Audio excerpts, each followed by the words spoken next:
Welcome viewer, I am Murugan S.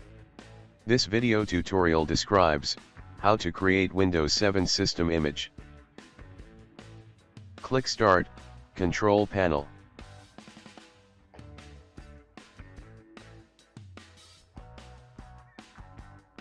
Click Backup and Restore. Click Create System Image.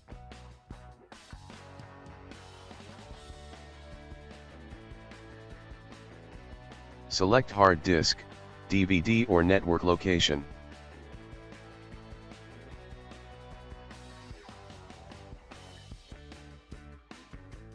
Click Next.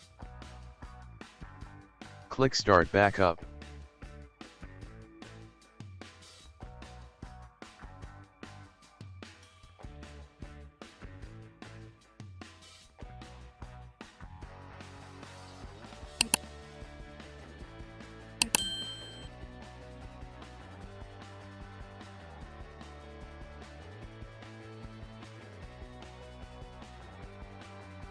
I hope this video tutorial helps to you.